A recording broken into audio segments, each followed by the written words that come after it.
यानी घने जंगल। जंगलों के बारे में सोचकर आपको क्या याद आता? घने पेड़, बहती नदी और जंगली जानवर, है ना? और आप जानते हो ना, फॉरेस्ट हमें कितना कुछ देती है, खाने से लेकर फ्यूल तक। ये फॉरेस्ट ही तो है जो हमें सब कुछ प्रोवाइड करवाते हैं।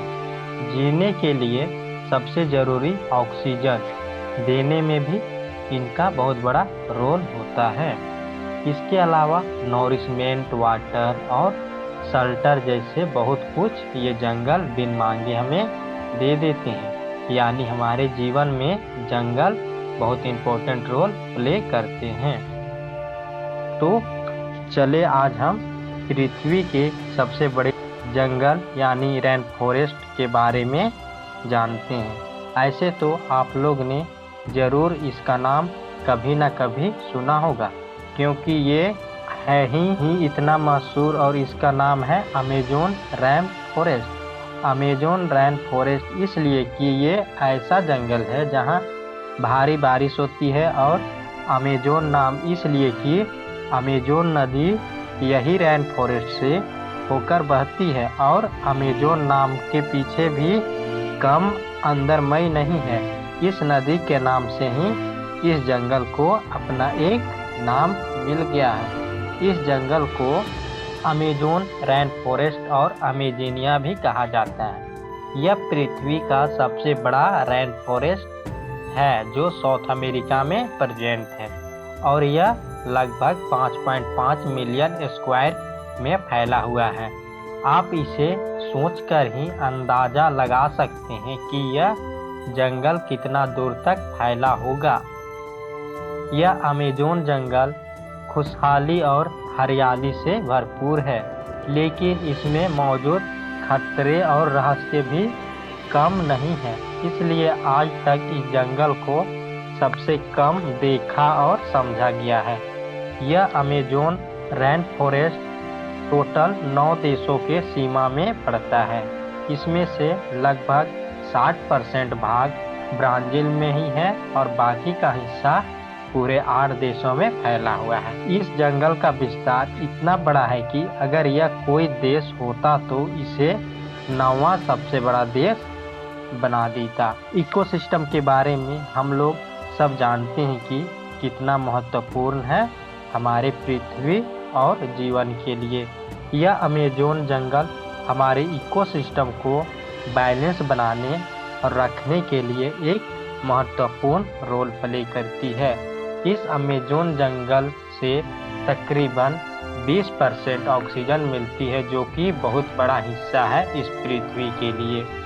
अगर हम सोचें कि पूरी दुनिया जो ऑक्सीजन ले रही है, यदि वह अमेज़न जंगल से ही आ रहा है, ऐसे में यह जानना और आसान है कि ये रेन फॉरेस्ट हमारे सर्वाइवल के लिए कितना ज़्यादा ज़रूरी है।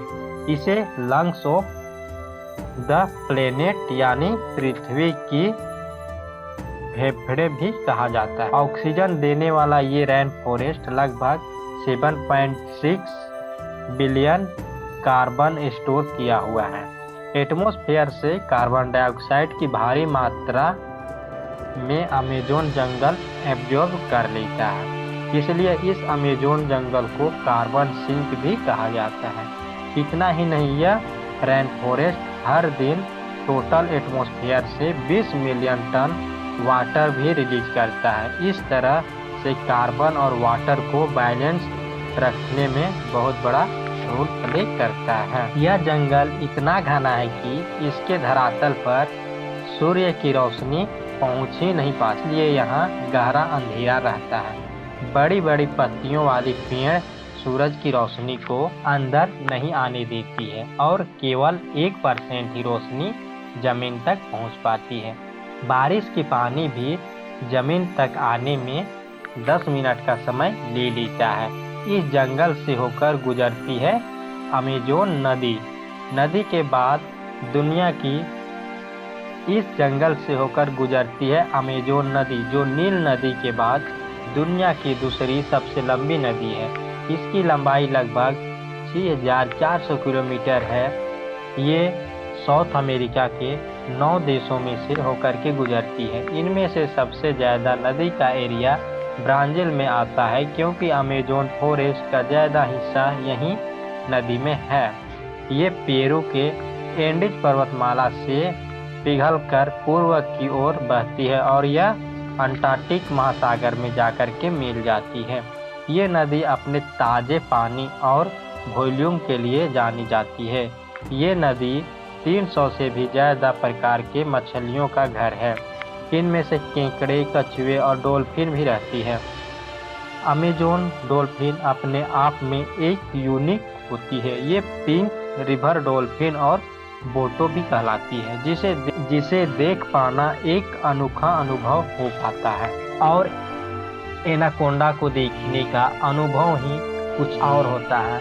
तो यह भी एनाकोंडा यही अमेज़न नदी में ही पाया जाता है, क्योंकि ये नदी बहुत बड़ी है, लेकिन इस पर कोई पुल नहीं है, क्योंकि जिन इलाकों से यह नदी बहकर निकलती है उनमें से बहुत कम आबादी वाले इलाके हैं जिन्हें पुल की आवश्यकता नहीं पड़ती है, और ज़्यादा आबादी वाले इलाके हैं वहाँ पर एक दूसरे किनारे जाने के लिए बहुत सारी सुविधाएं अपने अपने मौजूद कर लिए हैं।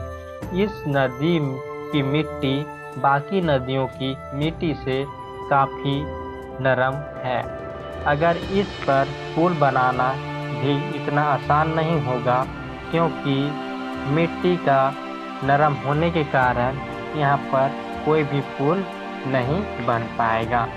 अमेज़न रेन फॉरेस्ट से होकर बहने वाली नदी के बारे में हम लोग न तो काफ़ी कुछ जान लिया, इसलिए इस जंगल में रहने वाले जीव जंतु और पेड़ पौधों के बारे में जानते हैं, क्योंकि ये जंगल बहुत सारे प्लांट और एनिमल का घर है।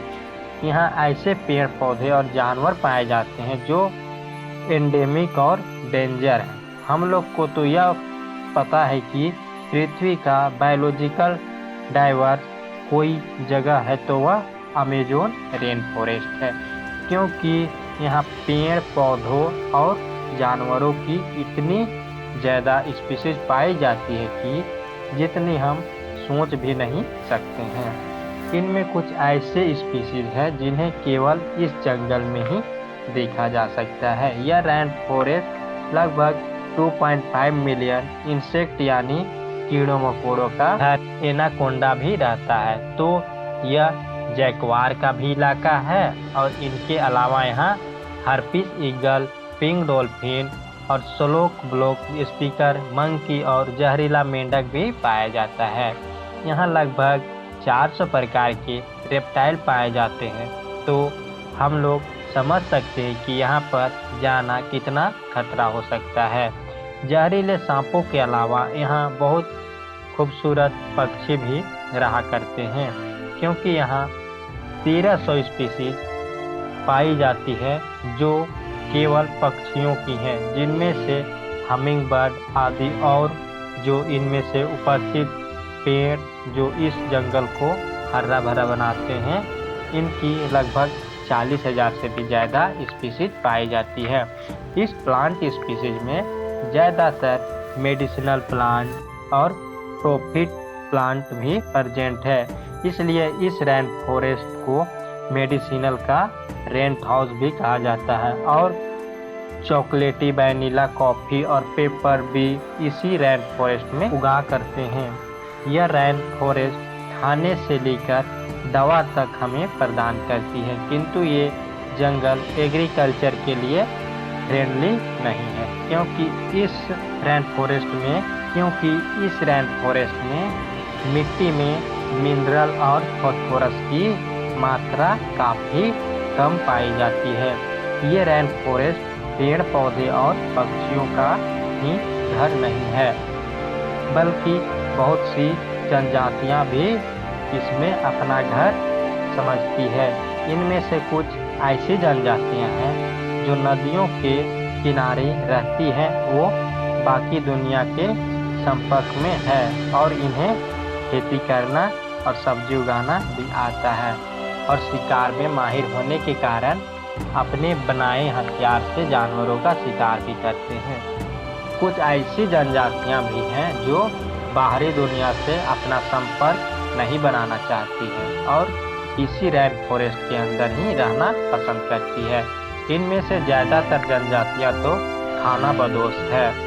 अमेज़न रैन फॉरेस्ट हर एक को शरण देता है, इसलिए इंसान हो या जानवर इसे फर्क नहीं पड़ता है, क्योंकि इसे सिर्फ देना आता है। रैन फॉरेस्ट साउथ अमेरिका के जीडीपी को इंपोर्ट करने में भी मदद करता है, क्योंकि साउथ अमेरिका की 70% जीडीपी उन इलाकों से आती है जिन इलाकों में इस फॉरेस्ट से पानी मिलता है। तो यह जंगल सबकी इतनी हेल्प करता है तो इन्हें ग्रो करने में मदद करता है सहारा रेगिस्तान, जो फर्टिलाइज़र की तरह काम करता है, क्योंकि इस रेगिस्तान से जो डस्ट हवा के साथ उड़कर जंगल में आती है वो फास्फोरस से भरपूर होती है और इससे अमेज़न रैन फॉरेस्ट को ग्रो करने में हेल्प मिलती है।